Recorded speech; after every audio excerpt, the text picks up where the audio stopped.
Hello everyone, this is Eddie the Magic Monk. We are now up to lesson 3 for permutations and combinations, and in this lesson we're going to talk about rearranging objects. The central question that we're going to solve in this lesson is how many different ways can you rearrange a certain number of objects? If you only have one object, then there is only one way to arrange it. It doesn't matter how you rearrange it, you just have that one single object. So if you have one object, it's one way of rearranging it.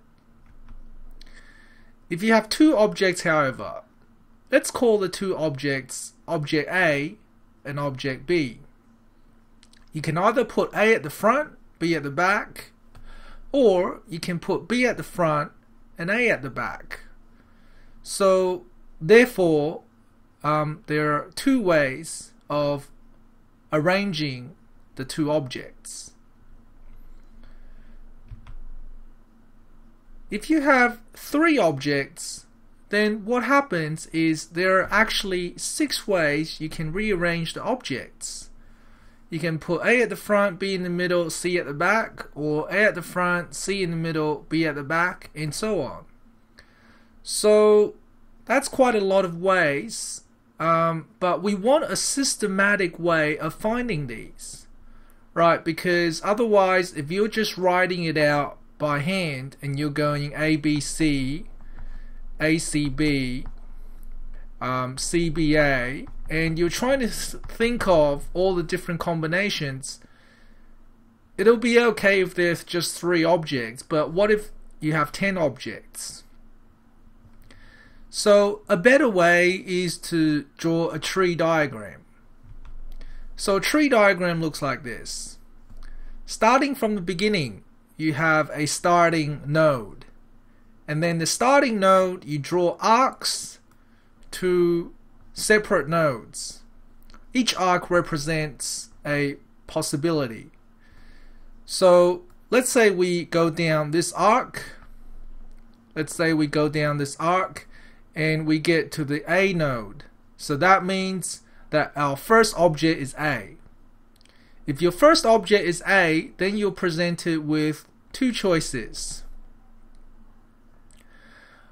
Okay, so let's say you go down this path to object B as your second object.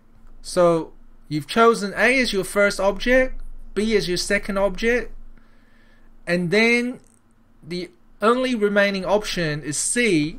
C is your third object. So what you can notice is that once you have chosen your first object, you then have 2 further choices, and then once you've chosen your second object, you only have 1 choice remaining. So to start off with, you have 3 choices, and then you only have 2 choices, and then you have 1 choice. So how many outcomes do we have left? We have 1, 2, 3, 4, 5, 6. There are 6 possible outcomes.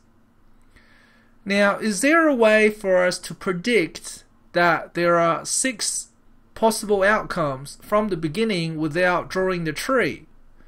Well, if you remember this 3, 2, 1 pattern, what you can do is you can simply do 3 times 2 times 1, and that will give you 6 ways.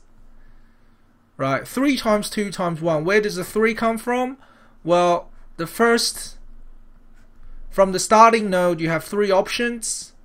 Once you get to another node, you have 2 further options, and then you only have 1 more option. Right, and that was the pattern over here. So you can think of it this way. For each node in the first layer, so once you picked your first object, there's 2 further nodes, and then there's 1 further node. So it's 3 times 2 times 1. Right, once you understand that, then you can do the same thing for 4 objects. Right, if you have 4 objects, the first node, you have 4 possible options. Once you have picked your first option, you then have 3 further options, and then once you've picked your second option, you then have 2 more options, and then you only have 1 option remaining. So if you have 4 objects, then the number of ways you can rearrange it would be 4 times 3 times 2 times 1. So now let's talk about a general formula.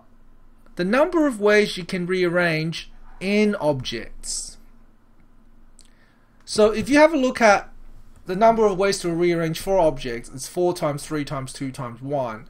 If we change this 4 to n, then it's the same thing as n times, where does 3 come from? 3 comes from n minus 1. Where does 2 come from? 2 comes from n minus 2. And 1 can just be 1. So therefore, it doesn't matter what n is. The general formula would be n times n minus 1 times n minus 2 all the way to 1.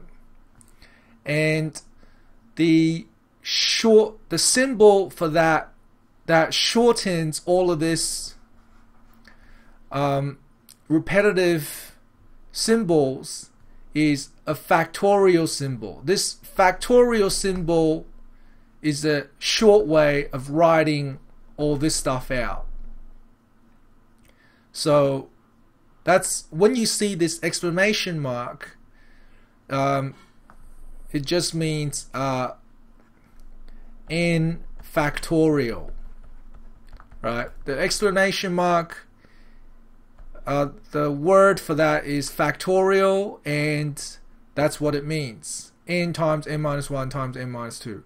So using the factorial symbol, we can find the number of ways to rearrange 10 objects. Will just be 10 factorial, so that's 10 times 9 times 8 and so on times 1. Now the good thing is on your calculator there's actually a factorial button that you can press. Right now you can also just type 10 factorial into Google. So using Google Calculator, 10 factorial is 3,628,800 ways. So let me copy and paste that into my PowerPoint.